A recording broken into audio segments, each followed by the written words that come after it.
Good evening. We'll continue with media availabilities here at Charlotte Motor Speedway. We're joined by NASCAR Chief Racing Development Officer Steve O'Donnell. And Steve, give us your perspective on tonight's race.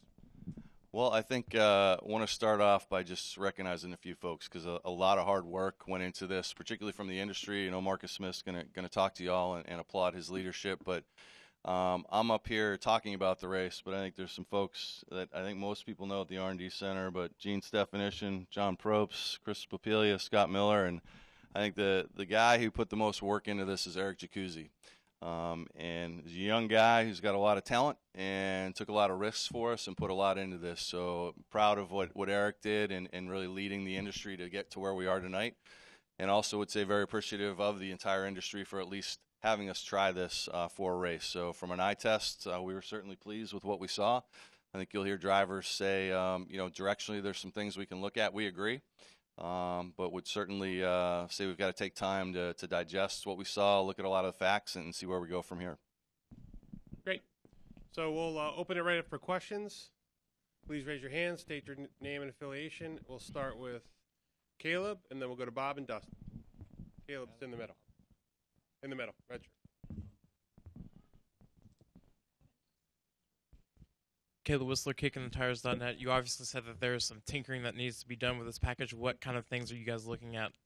I think it's really premature. I mean, we just got off the racetrack. I mean, but if you look at, it's even going through the stats. You know, we haven't had a chance to look through a lot, but you know, you can throw one out that we had 0 lead changes at the loops last year. I think we had 38. So over the last 4 years, that's more than the last 4 years. Pretty good data when you look at that. And then you also look at some of the being able to approach the leader. What are some of those challenges we may want to look at? But certainly from 1st to 10th throughout the night, much closer. But at the end of the day, the best teams and the best drivers are going to go out there and win. And we also saw that tonight. Okay, we'll continue with Bob.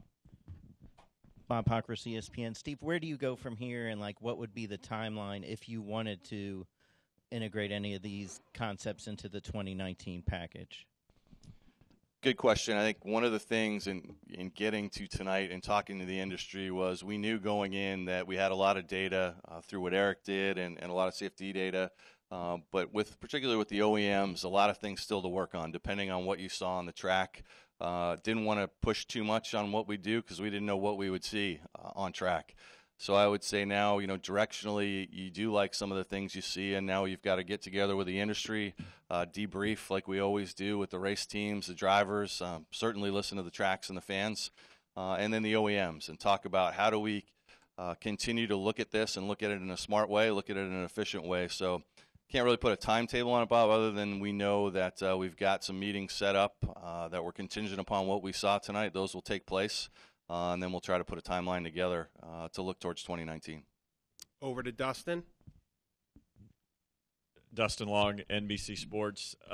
Steve, for fans who watched tonight's race and liked it maybe better than what maybe, I guess, a normal mile and a half, would want to know why this can't be implemented sooner, or I guess what would you tell them of these people who saw tonight and said, we want more of this and we want more of this now? Well, I'd probably wait to see that, first of all. Again, we just got done with the race, but I think I answered that with Bob, that we've got a process in place and talked to the industry about what we wanted to do to see if even directionally this was right. So you don't want to assume that what you put on track is going to be a home run. We certainly hoped it would be, but there's certainly some things that you look at that you could tweak if you went this route. So for us, you know, we've got to take the time, be smart about this, really look at it, and see where we can go from here. But I think, Dustin, it's fair to say that this is something we absolutely want to look at. We'll go to Jerry and then over to the left. Jerry Jordan, KickingTheTires.net and PRN. Talked to Martin Truex Jr. He said it was very racy, and he liked it. He had some ideas, obviously. But for you guys up in the box, you could see it just like the rest of the fans and the drivers in the field. Were y'all high-fiving? Were y'all thinking, hey, this is we are moving in the right direction here? It's a good question. I think no, we're not high-fiving because you know, we got to control ourselves up in the booth. But I think you judge it by the fans, and I think you look down the last 10 laps and everybody's standing up. Marcus has a suite next to us. I can say that last year's All-Star race was fairly silent. don't know if everybody stood or everybody was even still there. It was packed. We heard screaming in the suite next to us. So people were enthused. And I think the one thing is, you saw Kevin Harvick go out there and win, and he certainly dominated this year. But you didn't know who was going to win that race in turn 3. And you saw drivers out there competing. You saw 3 lead changes in one lap at the end of the 3rd stage. So, a lot of drama built in. And for us in race control, I think you look at it, Jerry, and you certainly saw things every lap that you wanted to watch a number of spots on the racetrack. Over to the left, and then over to Nate. Henry Hutton, Independent Tribune. You kind of mentioned, Joey actually mentioned up here earlier that, that this is naturally a more exciting race with everything that's on the line and no points. How do you kind of adjust how you view the excitement in this race compared to what you would see if you incorporated this package in an actual points race? I think if you ask Joey Sunday night at the Coke 600 if he's going to race just as hard, he is. I think each and every race we've got the best race drivers in the world who are going to go out there and go after it each and every lap. So this race package, I think it's important for people to note. We saw a lot of things even coming into this about this being a super speedway package. That's not the intent. The intent for us was really to look at taking the best of our short tracks, taking the best of the super speedways, and trying to find that balance where you could bring the cars closer together.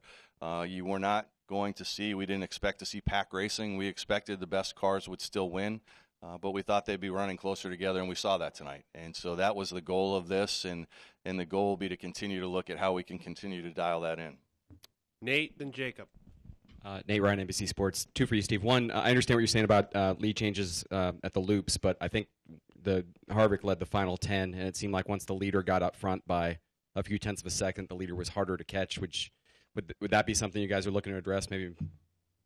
Yeah, no, we'd absolutely look to address that. You always want to see that, but I think Kyle Busch won the All-Star race last year by 1.1, 1.2 seconds. 10th place was 1.5. So there's a big difference there. And I think you knew on lap 7 that Kyle Busch had won the All-Star race. I think we all knew that last year. That was different this year, but still certainly, Nate, something that when you look at this package, very similar to Indy last year, when you looked at the ability for someone to get up to the leader and then that stall, that is something we want to look at.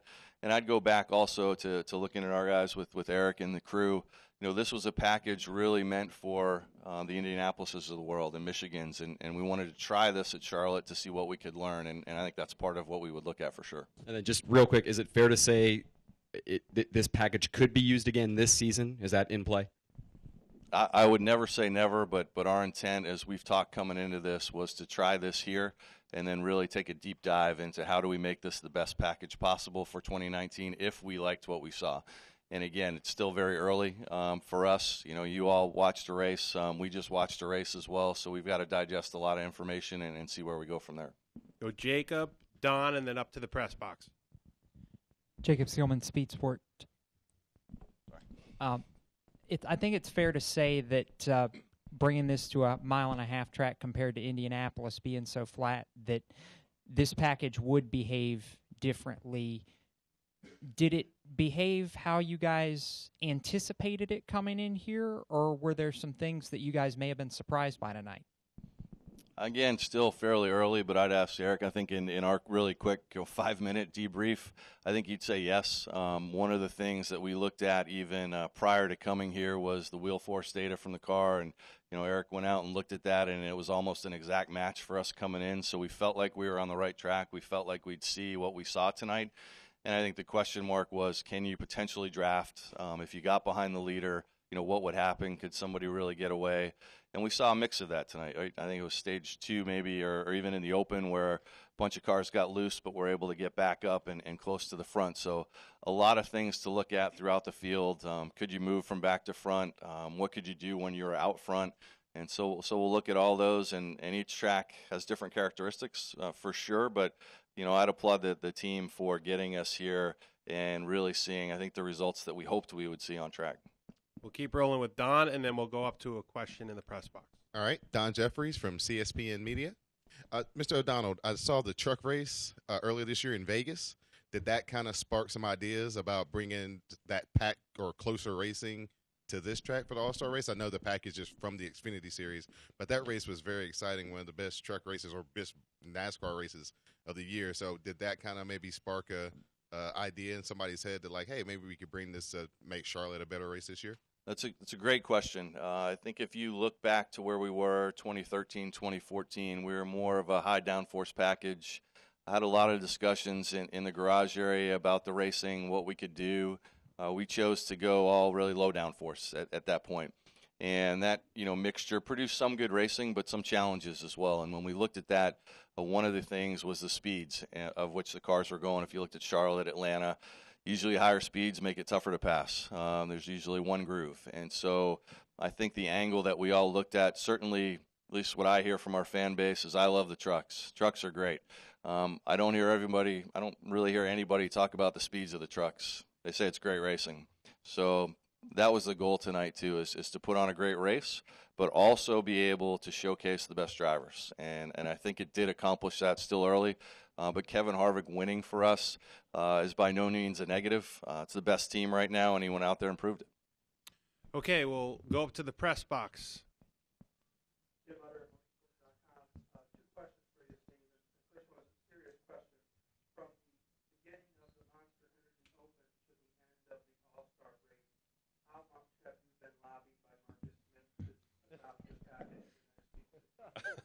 He's staring at me right now down here, Jim. So far, just a couple thumbs up. But I did like I think you sent a tweet with him dancing around, so that was good. And the reason I say that brings me to my second question. I know you talked about the process that you have to go through earlier, but you also know that this is an instant gratification world. So if there is a big buzz off of this race and people did leave excited about what they saw, and you want them to come back next week, but they're not going to see the same thing, is that a little bit of a hamstring in terms of NASCAR and the track? I mean, it's kind of it's almost a little negative if it does end up really well. Well, I think, Jim, it's a fair question, but I'd also say that we're proud of the race product that we have on track each and every week, and we always look to improve it. And one of the ways that you improve it and you do it in a smart way is to work collectively with the industry to make sure that you have all your bases covered. And the last thing for us to do would be to roll something out with a number of unanswered questions, and that would be the case if we did that. So we've got a lot of work to do. We've got a lot of work to do in the garage area to make sure we're on the right track. We feel we are. I want to make sure the OEMs are comfortable with where we're going in the direction so that we continue to have that fair playing field across the board. But I would say certainly the direction that we saw tonight is one we would like to pursue, but need to have continuing conversations and again, go back and really analyze everything that we saw. It's a 1 hour eye test for us. We haven't gotten into all the data as of yet. Any more in the press box? All right, we'll go to Daniel. Daniel McFadden with NBC Sports. So when you woke up this morning, what was your mixture of excitement and nervous for today, especially given practice getting rained out and all that, and the significance of what you're trying to do today? A lot of prayers this morning, probably. A lot of anticipation for the race because I knew how much work went into it, especially from our team. So was certainly cautiously optimistic, but you never know. We had weather, we had all kinds of things to look at. Really just wanted to see it play out and knew that either way we would have a direction from this. We would know that this is something we want to continue to pursue, or we would also know that we collectively tried something and it's not a direction we want to go. So I think all in all, was excited beginning of the race and honestly was excited throughout the race. I thought every lap had something to watch out there on the track. Great. We'll go to Bob and then we'll wrap up with Kenny.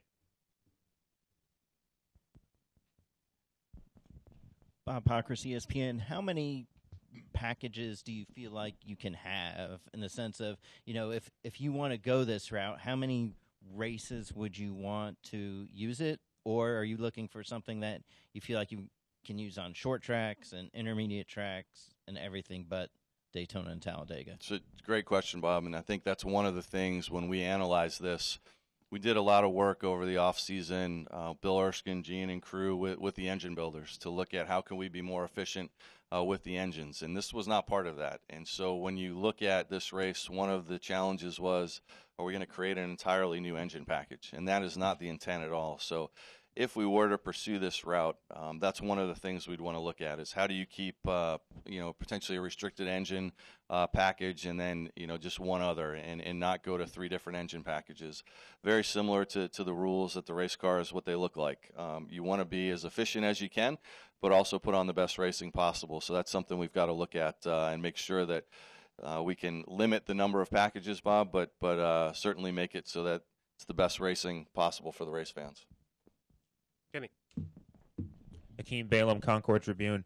And my question is similar to the one that Bob kind of just asked in terms of, when you have these conversations in the future about this race package, what's going to be in terms of how should I put it, the conversations that'll be had in terms of looking at what could probably work for a Charlotte or a Michigan, and then possibly thinking, oh wow, what could be something similar that may work for a track like a Richmond or a Bristol or a Martinsville or even one of the road courses. I would say it's fairly simple when you think about all that, and I think the team owners, the tracks, and everyone would say the same thing. If Marcus Smith's phone's ringing that I want to get to that race, I haven't been in a while, that's a good sign. If NBC and Fox are calling saying business is good, ratings are good, that's a good sign. And if you're seeing more sponsorship inquiries to the race teams, that's a good sign. And that all comes from race fans speaking up. So if this is something the fans liked, hopefully we'll hear that and we'd continue in that direction. But that's ultimately how you dial in if it's 36 different packages or if it's 3. You want to end up on the right one. We believe that we can keep it simple with the number of race packages that we put together. We want to be as efficient as possible, but ultimately it's about the fans and putting on the best race we can. Great, Steve. Thank you for your time. Have a good night. Thanks, everybody.